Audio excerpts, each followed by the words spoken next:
ஹல்லேலூயா. இங்க வேதம் சொல்லுகிறது, இந்த நித்திய ஜீவன் பாருங்க தேவ பக்திக்கு ஏதுவானதாம்.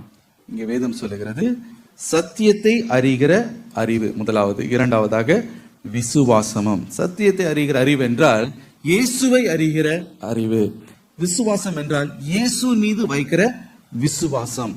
இது இரண்டும் நமக்குள்ள வரும் பொழுது பாருங்க, இந்த நித்திய ஜீவன் என்ற அந்த நம்பிக்கை நமக்கு ஈவாக நமக்கு கொடுக்கப்படுகிறது. இந்த நித்திய ஜீவனின் ஈவ பெற்றவர்கள் நமக்குள்ள என்ன உண்டாகுகிறதாம்? தேவ பக்தி உண்டாகுகிறது. ஹல்லேலூயா. இந்த நித்திய ஜீவன் உண்டாகும் என்கிற அந்த நம்பிக்கை பெற்றவர்களுக்குள்ள தேவ பக்தி உண்டாகுகிறது. ஹல்லேலூயா. தேவ பக்தி என்றால் என்ன? தேவனுக்கு பிரியமான வாழணும்.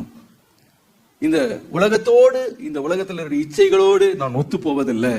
அவருக்கு பிரியமாய் வாழ்கிற ஒரு வாழ்க்கை தான் தேவ பக்திக்கு ஏதுவான ஒரு வாழ்க்கை. எனக்கு பிரியமானவர்களே, இங்க ஒரு காரியத்தை அறிந்து கொள்ள வேண்டும். நம்முடைய தேவ பக்தி, நம்முடைய சுய நீதியின் கிரியைகள் நித்திய ஜீவனை நாம் அதன் மூலமாய் சம்பாதித்துக் கொள்ள முடியாது.